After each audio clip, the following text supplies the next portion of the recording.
Hello everyone, welcome to our presentation. Today we'll be showing off a flight debugger that we are developing for Collins Aerospace. My name is Spencer. I'm Nicholas. I'm Matt. I'm Andrew. And our wonderful sponsor that we've had the pleasure of working with, sitting right there in the middle, his name is Mike. So we're going to start our presentation by introducing the company and introducing the problem that they've asked us to solve for them. And then Nick and Matt are going to show off our progress that we've made so far. And then finally, Andy is going to finish things up by talking about some of the challenges we've overcome and our plans for the second half of the project. So first, a little bit about Collins Aerospace. So the point of this cluttered mess is that Collins Aerospace makes just about every part of an airplane that you can imagine, from the software that flies it to the toilet in the back. So they're a massive company with over 16,000 engineers providing solutions to customers in both the commercial and the military sectors. And some of these customers you may have heard of would be Airbus and Bombardier. And our sponsor fits in right up front there. You probably can't read that, but it says Communication, Navigation, and Surveillance Systems. So our sponsors team is responsible for air-to-ground communications, and as you can imagine, there's a very large amount of important data that is sent between an aircraft and stations on the ground, and it's also crucial that this is up and functional and working as much as possible. Despite the best efforts of engineers, though, sometimes there's problems once in a while that they have to look into after an aircraft lands and experiences some problems. So for example, if an aircraft should have been able to connect to a ground station but was unable to, that would be something an engineer would look into. Thankfully, to help this, aircraft are continuously logging more data than you can even imagine. There's just gigabytes and gigabytes generated with every flight, and not the least of this data is air-to-ground communication records. So currently, though, where there's some room for improvement is that inspecting these log files is a rather large manual effort. And some of these lines are hundreds and hundreds of thousands of lines, so no one really wants to do that. That's not a great use of an engineer's time. So that's where we come in. To solve this, we proposed a solution involving two pieces of software. Our first piece of software is written in Python, and it aims to tackle the problem of the data being large and in a proprietary format. So this application would read in the log files off an aircraft and export it to a portable format so that it could be easily interpreted by other software. And then our second piece of software takes this data and throws it at Google Maps so that it can be easily visualized in a user interface on a Google map for an engineer to be able to see problems instantly. And the value in this for the customer is that they will save a lot of time over the manual effort of digging through log files by hand.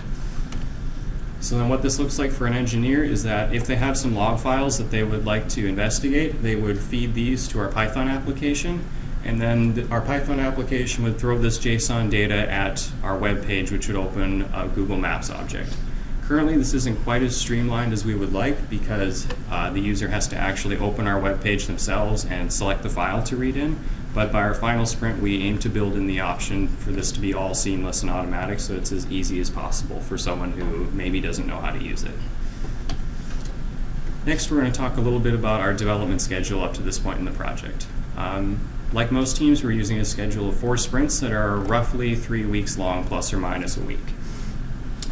We front-loaded our project to have a very large first sprint because we wanted to get our Python application up and running and able to extract log file data as soon as possible. And we also just wanted to get a strong start and make a good first impression.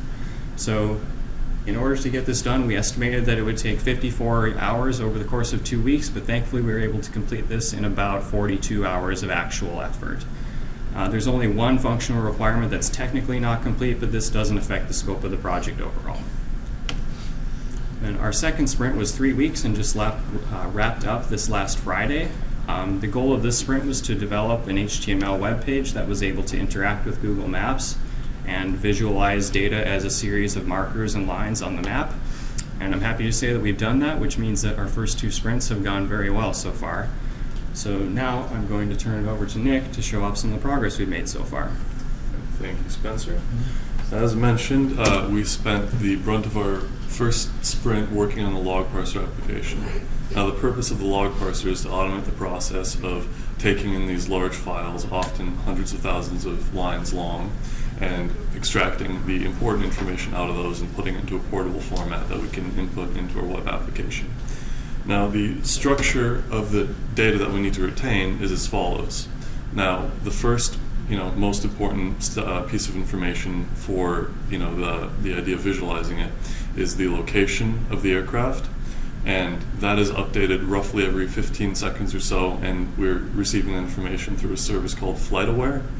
And of course, as I said, time, latitude, and longitude is retained. Now, at any point in time, an aircraft can have one active link, which means it's an active communication with the ground, as well as multiple inactive links, meaning it has heard that ground station, but it has chosen not to connect with it. And for each active and inactive link, the same information applies. There's a time that active link or inactive link was heard, the hex code for the ground station location, as well as the strength of that signal. Now, moving into the actual files themselves, we start off with that location file I mentioned, and this one is probably one of the easiest to deal with because it's in a tab delimited format, meaning with our application of choice, which is Python, we can just swiftly import that in. And right here, there's one line, and rather simply, we can just port the column into part of our JSON object that we're outputting. And it's a very simple one-to-one relationship there. The second file is somewhat more complicated. It's the flight or the connections file for whether or not there's a air-to-ground radio connection. And of this information, since it's just a flat file that logs each line one by one, you can see that the bolded information there is the lines containing the information that we even care about. So there's just a lot of, information that we can essentially disregard. Now, actually turning these lines into the data we want, it's as follows. As you can see there, it's highlighted that this is an active link, meaning that there would be one of these per time step, and we can simply just correlate that to another JSON object as follows. The same process goes for inactive links, except for that there can be multiple of those per location step. All right, and finally the ground station file, which we put it in this format because the hex codes that correlate to physical ground stations, it was expressed to us that information changes periodically, so we need to be able to update that relationship between physical airports and that hex code. So we opted for the option of creating a file that we can input in, and it gives you the type of radio, the name of the airport, as well as the latitude and longitude position, as shown there. Now, finally, we can go into an actual visualization of what this output looks like. Here is an example output of this log parser itself. As you can see, it's a very long file, and that's just for a 46-minute flight, and this is the amount of data that we have extracted. And it's of this following format. That's annoying. Oh, yes, okay. Of the top level, there is the list of locations, and each location has time, latitude, longitude, as well as active and inactive links. And then another high-level item is the ground stations list, which correlates the hex code to the name, latitude, and longitude. So as for the efficiency of this, which is one of the problems we dealt with along the way, as you saw there, 1 hour flight roughly has about 150 step locations, correlating to about one update every 15 to 20 seconds. But the problem there is that we were provided with a connections file with the air-to-ground connections over a span of 5 hours, which contained 40,000 lines. And when you scale up to a 4-hour flight, that's 600 location steps and 130,000 lines of information. Now, initially, and I can take the blame for this because as I was prototyping it, we opted for a sequential search pattern for just ease of development. And multiple times when we attempted to use these larger files we were provided, it simply did not run, or it ran forever. So we had to come up with a better solution, and that was just simply making it a binary search, since we had the luxury of the lists already being sorted in order because it's a log file based on time. So that was our solution there. Now, we also are able to reduce the file size significantly, going, roughly 10% of the original size of the file is what our output file looks like.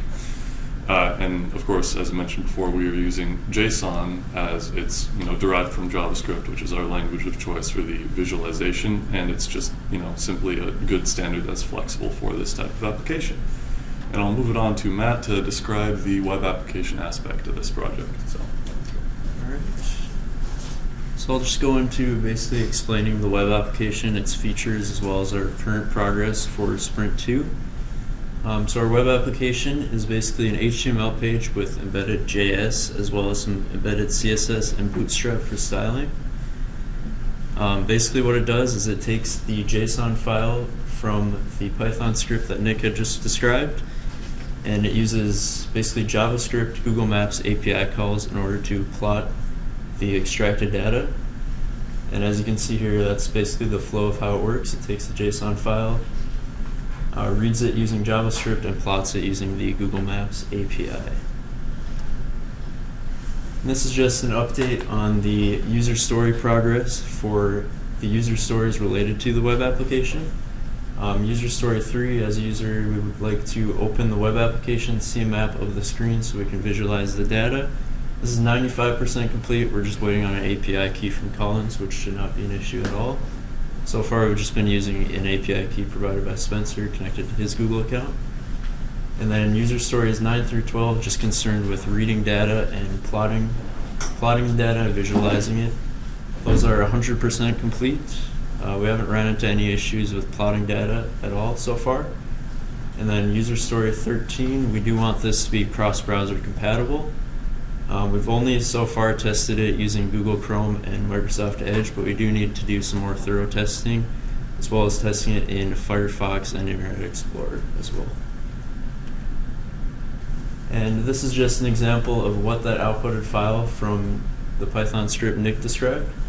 This is an example of one time step here. So the time step will have the current time, as well as the latitude, longitude of the plane, any active links and inactive links, as well as an e-value. Then on the left here, we just have what the user's layout would look like. So they have an input box for uploading a file, as well as a read contents button to plot the file, and then a reset button to reset the map as well. Now we'll just go into what that looks like here. I can get the mouse. So this is what the main layout looks like here. We have the Google Maps on the left, and I'll just click Browse here to choose a file. And you can see here, once you read the contents here, it plots each time step to the map.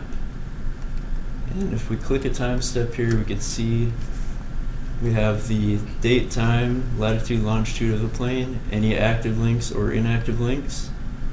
And there's also two different types of points here. We have these blue points, which is basically any time there was an active link, it'll be displayed as blue. And then a yellow point with an exclamation if there is no active link at that time. Also, we added the ability to color the line red whenever there was no active link found at that point. Otherwise, the line will be colored blue. And we also do have a few layers here as well. We have the ground stations. It's basically each a radio.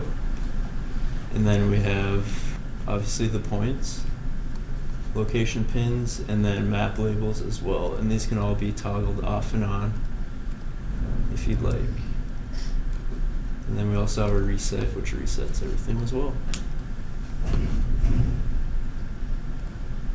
Now I'll just pass it on to Andrew to explain our next steps. Okay, so I'm going to be going over our risks, issues, and next steps here. So the risks that we identified throughout from the beginning of our project up until now that are still open risks are failing to parse through large files. We already had this issue once, we corrected for it, but in the future we could still receive something that throws us for a loop. So we're going to have to see, that's up in the air still. Some of the other risks you can see here, one of them would be having an issue on Collins' side where they can't deploy how they would have expected to. They have maybe an issue internally, or they don't have an API key for their Google billing account right away. So that's a small risk. Another risk would be that in the future when we are trying to implement our flight playback feature, which I'll speak about briefly. We don't know how exactly that will be implemented because we don't have a full list of exactly what we're going to do for that, so it might not be as feasible as we thought it would be. So these are just risks that we've identified. That doesn't mean they're going to happen. It's just that's what we've got identified right now. So next we have the issues that we've run into through the course of our project. These are fairly small issues, but beginning with the project for the log parser, the team development style kind of clashed a little bit because it's one file and it's not easy for all of us to work on one file with a very limited scope. So it was a little bit tricky working around that, but we got it all done.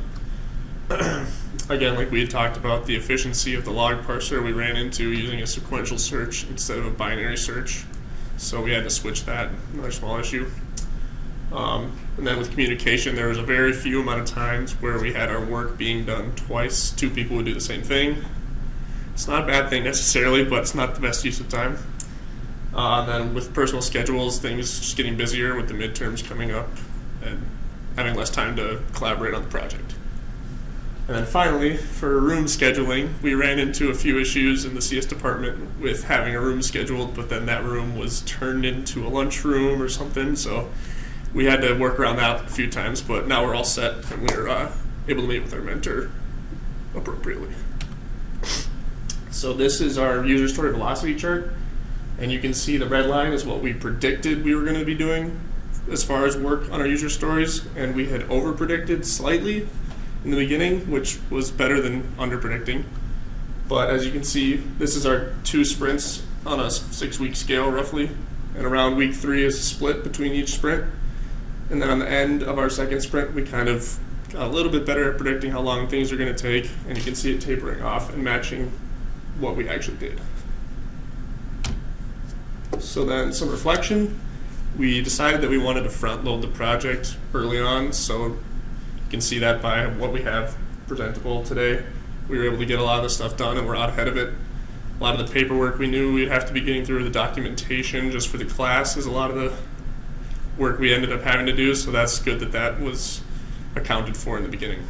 The minor communication issues that we had throughout the project, just reflecting on that.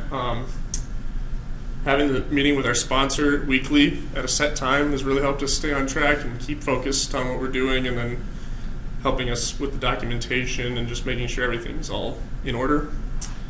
And now that we have what we showed you today, that framework in place, sprint 3 and 4 should be much easier for us because we have a solid base to work from, which is, it's already almost at what was requested of us, so we'll have time for implementing our flight playback feature that we plan on doing, and then we have sprint 4 set aside for really any extra features or bug work or making things compatible, stuff like that.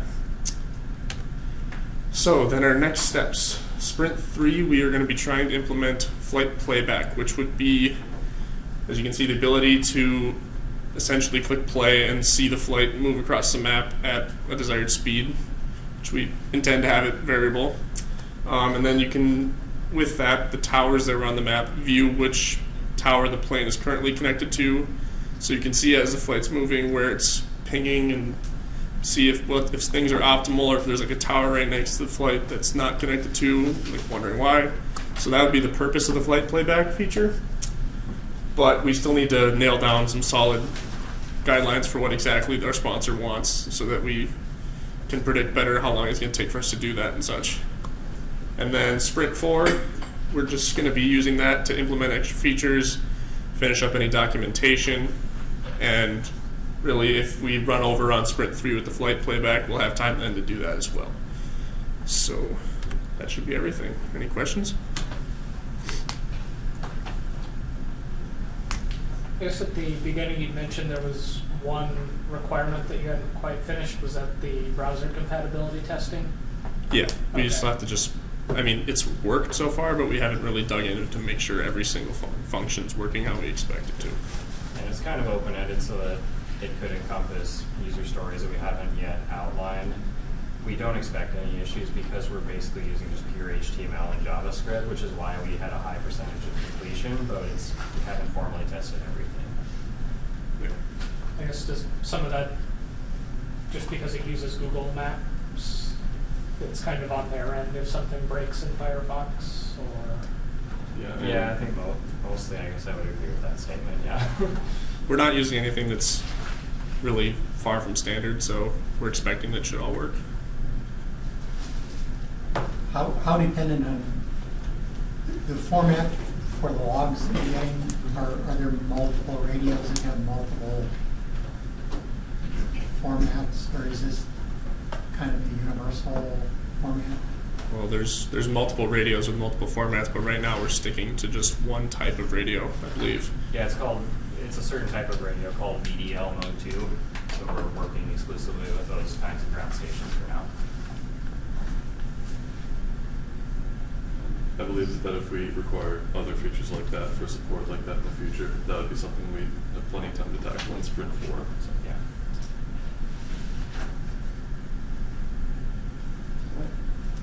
Looks nice. Sounds good. Thank you.